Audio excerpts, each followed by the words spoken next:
Par quelque chose qui n'était pas calme hier, qui était la folie. Quel spectacle, quel match hier soir entre le PSG et le Bayern Munich. 5-4 en demi-finale aller de la Ligue des Champions. Un match de légende, d'anthologie. 9 buts dans cette rencontre. Le football plaisir.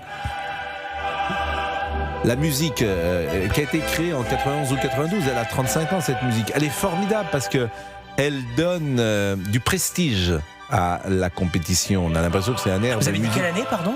Je pense que la Ligue des Champions, cette ère-là est née en 91 ou 92. Avant, vous aviez la Coupe d'Europe des clubs champions, qui est née en 1955. Il y avait moins de clubs, c'est ça ?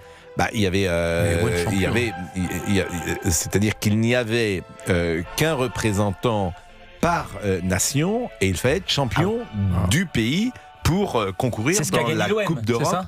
Oui, mais il y avait déjà, quand l'OM l'a remporté, il y avait déjà des clubs qui n'étaient pas forcément champions.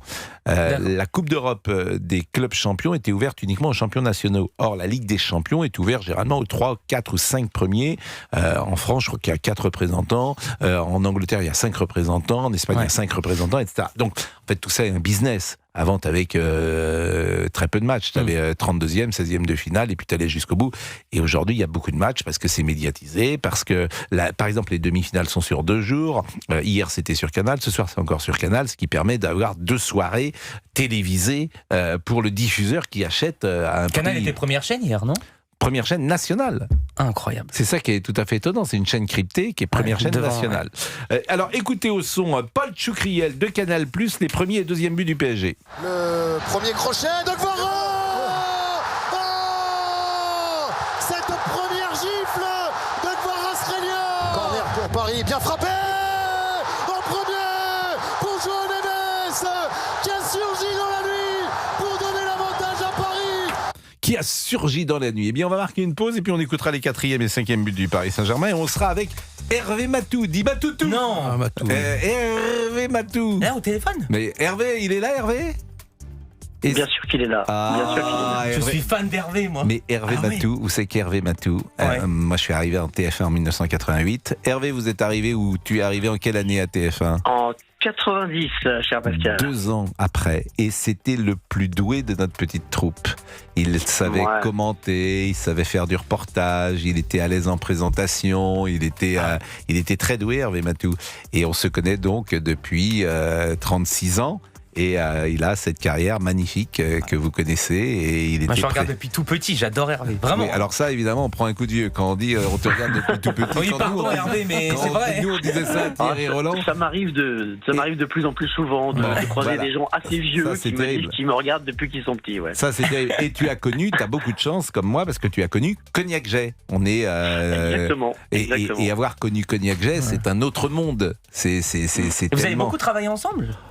On travaillait, on était dans le même service, mais par définition, t'es pas avec le journaliste. Lui faisait des reportages d'un côté, moi je faisais des reportages de l'autre, mais on était parfois, on a fait des émissions ensemble, souvent, j'imagine. Bien sûr. Et puis on était parfois, alors c'est vrai que quand on est jeune, parfois on est un petit peu en concurrence. Donc, non, vous étiez en concurrence tous les deux ? C'est la vie, pas en concurrence. Il y avait des petites tensions, Hervé, ou pas ? Il était tellement doué.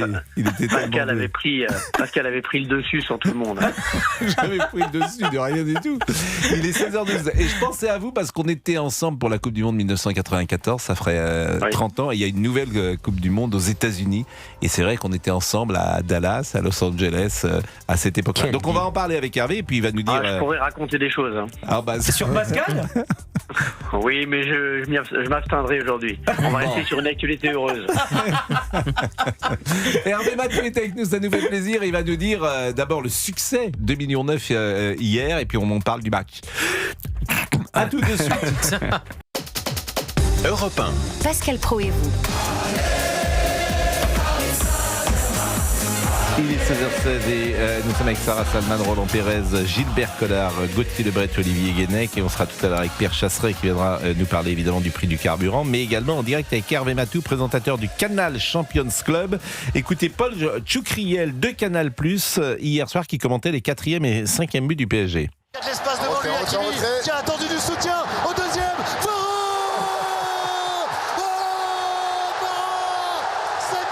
Dembélé sur le pied droit, la frappe. Ousmane Dembélé, ce match qui bascule dans l'irrationnel. C'est vrai, Hervé, que Paul Tchoukriel s'impose comme un des grands commentateurs de football. C'est pas simple de commenter le football parce que voilà, faut aussi d'abord évidemment très bien connaître, avoir l'enthousiasme, avoir le rythme, avoir la connaissance, avoir la voix. Et lui, je le trouve formidable parce qu'il traduit, il transmet de l'émotion, Hervé. Je suis d'accord, c'est un exercice particulièrement difficile de commenter un match. Il y a plein de gens qui s'y essayent et Paul a énormément progressé et aujourd'hui il est vraiment à un niveau d'excellence.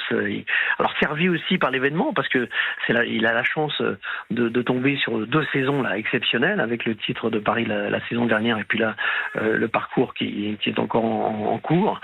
Mais il faut pour un commentateur savoir se mettre à la hauteur de l'événement. Et toute une question de dosage souvent, pas en faire trop, pas en faire trop peu, et donc Paul Tchoukriel effectivement s'impose comme un maître en la matière, je trouve. Hervé Matou est avec nous pour parler de la soirée d'hier qui a fait 2,9 millions de téléspectateurs, c'est-à-dire que Canal+ est première chaîne nationale alors que c'est une chaîne cryptée, première chaîne nationale. Canal+ Foot en plus. Canal+ Foot, exactement. Chez moi c'était la chaîne 42, je ne sais pas chez les uns et les autres quelle chaîne c'était.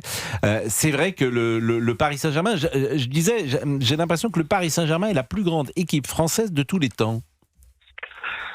C'est toujours difficile de comparer, chacun verra midi à sa porte. Je pense que, nous on est là pour commenter l'instant et le moment. En tout cas, c'est sûr que Paris est en train de marquer l'histoire de son sport au niveau français et au niveau international. Et d'ailleurs, le monde entier est admiratif de ce qu'il a vu hier.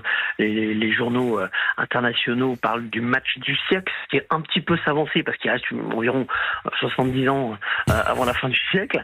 Mais c'est sûr que Paris, surtout, ce Paris-là de Luis Enrique est en train de marquer l'histoire du foot parce que il impose un nouveau style de jeu. Et c'est vrai que il y a toujours les gens qui ne suivent pas le foot de près ne savent peut-être pas, mais il y a des écoles de foot. Il y a dans toutes les activités humaines, la peinture, la littérature, l'architecture, il y a souvent des écoles différentes qui s'imposent. Et le foot, c'est pareil. Il y a des gens qui gagnent avec une méthode, d'autres avec d'autres. C'est l'école nantaise, c'est ce que vous voulez dire. L'école nantaise qui a inspiré, le Barça, qui a inspiré Barcelone. Et c'est vrai qu'ils s'en cachent pas. D'ailleurs, les Barcelonais disent qu'ils sont allés chercher leur inspiration sur ce que faisaient les Nantais.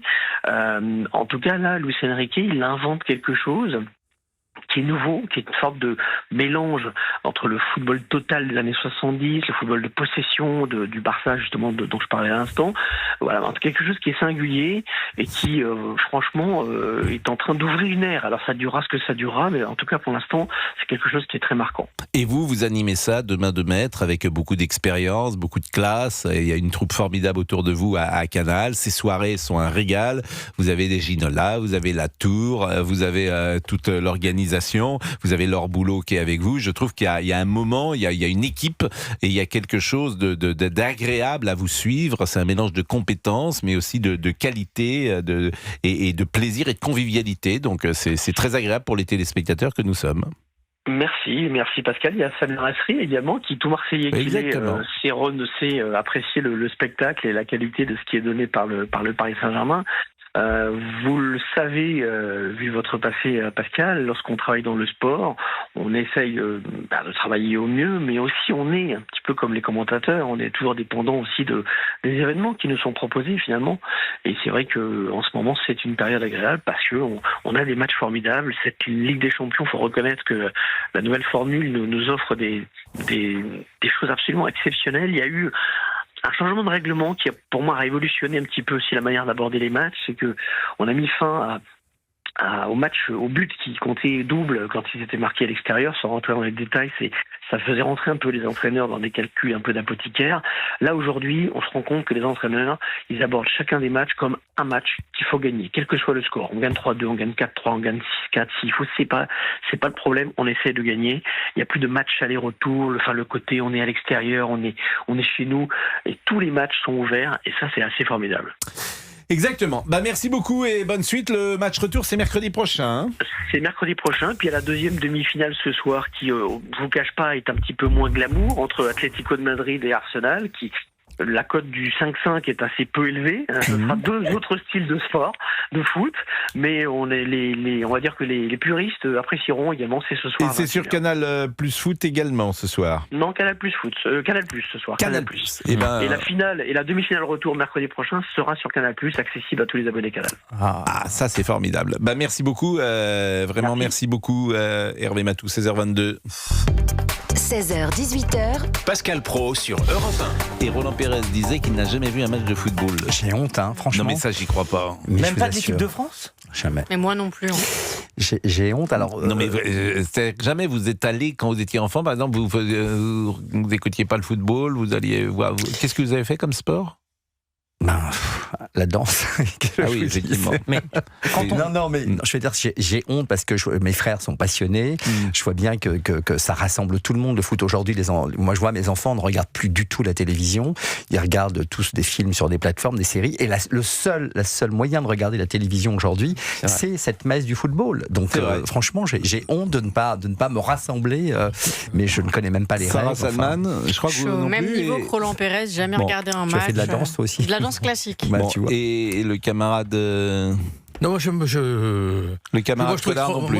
C'est très rare parce que également, je crois que notre ami Gauthier Lebret non plus. Donc, en fait, non, si j'ai regardé un match de foot. Oui, mais c'est pas vous. Ah non, j'en ai. Vous baignez pas dans le football. Ah non, mais par exemple, finale Coupe du Monde 2018.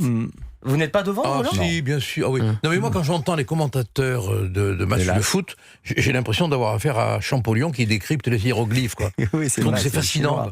Non, mais le discours là que je viens d'entendre me fascine parce que je serais incapable. Et vous comprenez tout ? Non. Ah, voilà. Ah ben non. Bah oui, mais c'est comme d'habitude. Oui, non, c'est pire que d'habitude, même, on pourrait dire là. C'est pire que d'habitude. Quand vous parlez, je comprends pas déjà, mais alors là, je comprenais plus du tout. Moi-même, j'ai du mal à me Oui, on est deux, oui. Bon.